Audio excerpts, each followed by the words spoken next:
Hello everyone, welcome to deserving India. दोस्तों, जैसा कि आप सभी को पता है कि यूपीएससी का एग्ज़ाम अभी ख़त्म हुआ है। तो अब स्टेट पीसीएस के जितने भी एग्ज़ाम्स हैं वो आने वाले हैं।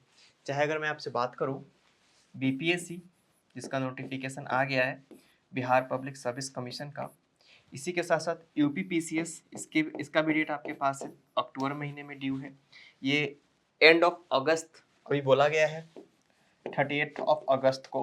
बीपीएससी की बात जहाँ तक मैं करूँ आपसे, हो सकता है क्योंकि कुछ लोगों का ये कहना है कि मेंस का पेपर है यूपीएससी का, तो क्लैश होने की संभावना है ही। डेट डिक्लेयर्ड है, तो 15 दिन के लिए एक्सटेंड किया जा सकता है इसका एग्जामिनेशन डेट।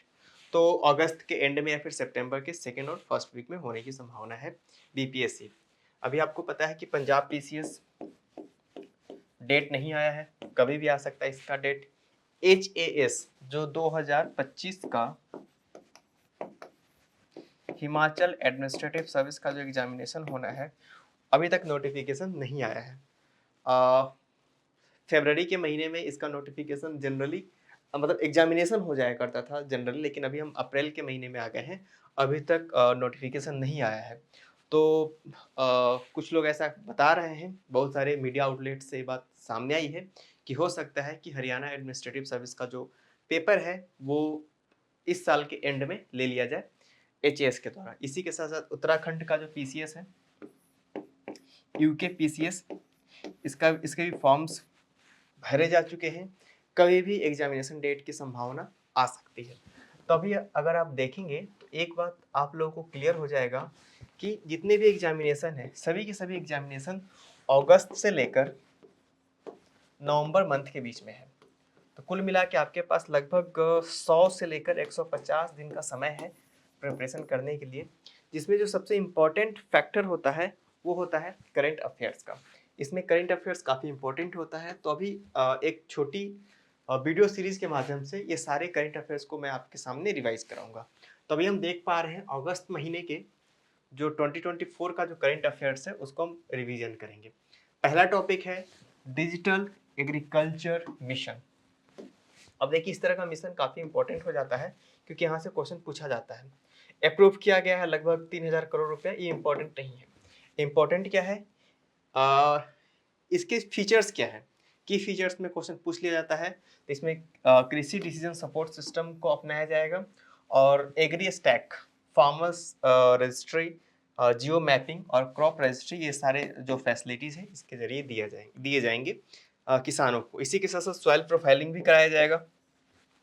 किस मिट्टी की कैसी गुणवत्ता है उस पर भी एक अलग से प्रोफाइल बनाया जाएगा।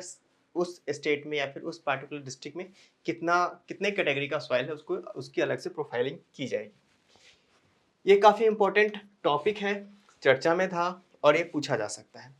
23वां लॉ कमीशन, विधि आयोग का गठन कर दिया गया है। कौन गठन करते हैं? प्रेसिडेंट गठन करते हैं, ध्यान रखेंगे। तो 23वां है ये वाला। आज़ादी से पहले मतलब पोस्ट इंडिपेंडेंस भी लॉ कमीशन चलता आ रहा था, तो अभी भी ये चल रहा है। अभी देखिए, इसका जो टर्म है 1 सितंबर 2024 से लेकर 31 अगस्त 2027 तक, मतलब कि 3 साल का इसका टर्म होता है। तो इसी के साथ साथ आपका स्टैटिक भी क्लियर होता चला जाएगा। चेयरमैन होते हैं और 4 फुल टाइम मेंबर होते हैं, मतलब कि टोटल 5 सदस्य होते हैं, इसमें से एक चेयरपर्सन होते हैं और 4 मेंबर होते हैं। ये नॉन स्टैट्यूटरी बॉडी है, ministry of law and justice के अंदर में काम करती है। सबसे पहले 1834 में इसको बनाया गया था, जो कि लॉर्ड मैकॉले के अंदर में इसको बनाया गया है। पोस्ट इंडिपेंडेंस की अगर मैं बात करूँ, माफ कीजिएगा, प्री इंडिपेंडेंस, आज़ादी से पहले भी लॉ कमीशन काम करते रहे हैं। आज़ादी के बाद अगर मैं आपसे बात करूँ तो कमीशन इन 1955 अंडर एम सिटलवार्ड, मतलब जो पहले भारतीय या फिर ये कहूँ कि स्वतंत्रता के बाद जो पहले लॉ कमीशन के अध्यक्ष बने थे, तो उनका नाम था एम सिटलवार्ड, याद रखेंगे। मिशन मौसम, ये वन लाइनर है लेकिन इंपॉर्टेंट है क्योंकि ये काफ़ी ज़्यादा इम्पैक्ट क्रिएट करता है। क्या है मिशन मौसम? 2000 करोड़ रुपए दिया गया है मॉडर्नाइज करने के लिए। इंडिया का जो वेदर फोरकास्टिंग सिस्टम है उसको इसमें इंस्टॉल किया जाएगा। डॉपलर रडार्स, डॉपलर इफेक्ट पे जो कि आधारित होगा। इसी के साथ साथ ocean research stations, wind profilers सबको एडप्ट किया जाएगा, इंस्टॉल किया जाएगा। इम्प्लीमेंटेड है IMD meteorological department, NCM, RWF और IIT मद्रास। तो मिशन मौसम का संबंध किससे? ऑब्वियसली नाम से समझ में आता है, वेदर फोरकास्टिंग मिशन मौसम। आप ध्यान रखेंगे, ऑप्शंस के जरिए आपको ये भरमाया जा सकता है, आपको कंफ्यूज किया जा सकता है कि मिशन मौसम कोई रेस्क्यू ऑपरेशन था, तो ऐसा कुछ नहीं था। मिशन मौसम वेदर फोरकास्टिंग से रिलेटेड। आगे चलते हैं, साइक्लोन आसना। अगस्त में साइक्लोन आसना आया था नॉर्थ इंडियन ओशियन में।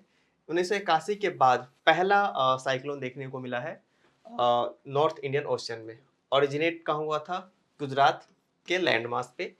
नाम रखा गया है पाकिस्तान के द्वारा। आसना का मतलब होता है जिसको सभी लोग प्रेज्ड करते हैं, मतलब कि जिसकी तारीफ सभी लोग करते हैं। और ये जो नामकरण होता है किसी भी साइक्लोन का, एक टेबल होता है, उसी टेबल के जरिए पीरियोडिक स्तर पे हर देश उस रीजन में आने वाले साइक्लोन को नाम रखते हैं।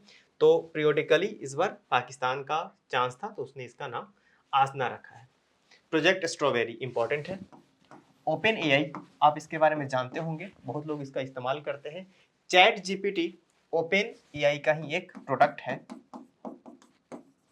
जिसने कि इंटरनेट की दुनिया में, या फिर मैं कहूँ कि तकनीक की दुनिया में क्रांति सा ला दिया है। इसके जो फाउंडर हैं उनका नाम है सैम ऑल्टमैन, तो आप ये भी याद रखेंगे, सैम ऑल्टमैन।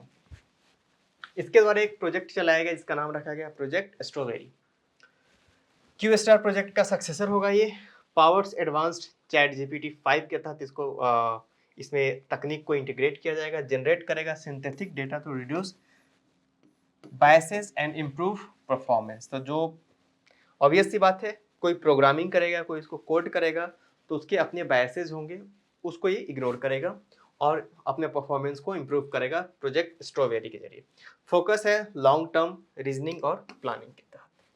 आगे बढ़ेंगे, तुर्की जो है उसने ब्रिक्स में अप्लाई किया है। ये तो खबर है, लेकिन इंपॉर्टेंट क्या है, आगे बढ़ते हैं। सबसे पहले ब्रिक्स को समझते हैं। देखिए, सबसे पहले ब्रिक में 5 कंट्री थे, बेसिकली 4 ही कंट्री था, BRIC, ब्राजील, रशिया, इंडिया और चाइना। ये सभी उभरते हुए जो अर्थव्यवस्था थे उस वक्त के, उनका एक संगठन बनाया गया था 2000 करीब 8 में। उसके बाद साउथ अफ्रीका जुड़ता है 2010 में, इसका नाम हो जाता है ब्रिक्स। लेकिन इसको एक्सपैंड किया जाता है और 2024 में कुछ नए मेंबर्स और जुड़ते हैं इसमें, जिसमें कि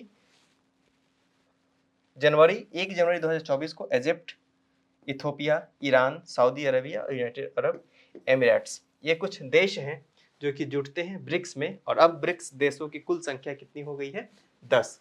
पहले इसमें 5 देश हुआ करते थे, फिर 5 नए देशों को जोड़ा गया है, Egypt, Ethiopia, Iran, Saudi Arabia और यूनाइटेड अरब एमिरेट्स। आप बताएंगे कि ईरान को और ऐसे कौन से संगठन में इंसर्ट किया गया, इंक्लूड किया गया है, जिसका भारत भी एक सदस्य है? आप कमेंट में इसका नाम बता सकते हैं।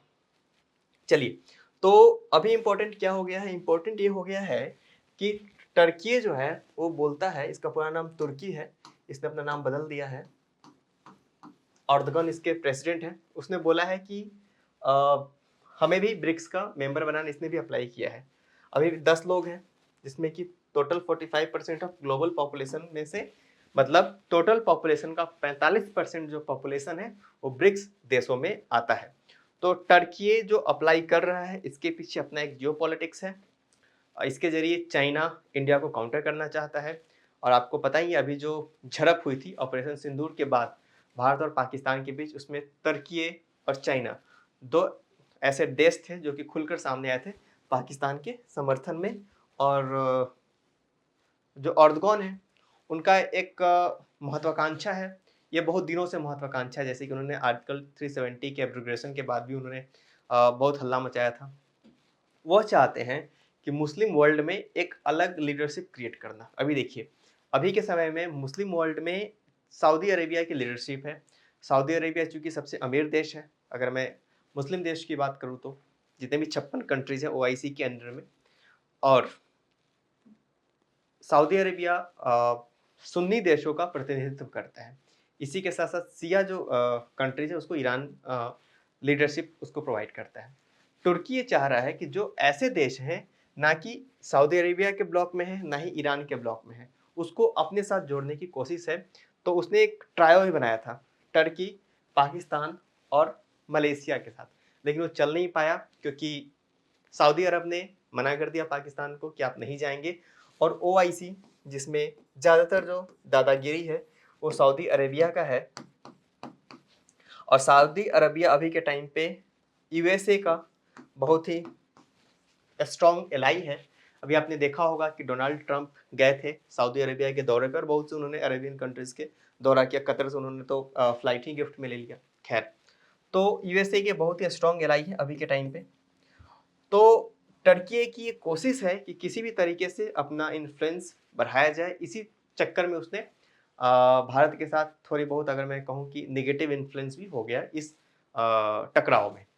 तो इस लेक्चर में हम लोगों ने कुछ इंपॉर्टेंट अपडेट्स जाने, जो कि अगस्त महीने का करंट अफेयर्स था। आगे सितंबर, अक्टूबर, नवंबर, दिसंबर, फिर जो बच जाएंगे 2025 के महीने, उसको भी हम कवर करेंगे। आज के लेक्चर में फिलहाल इतना ही। अब मिलेंगे किसी और लेक्चर में। Thank you very much.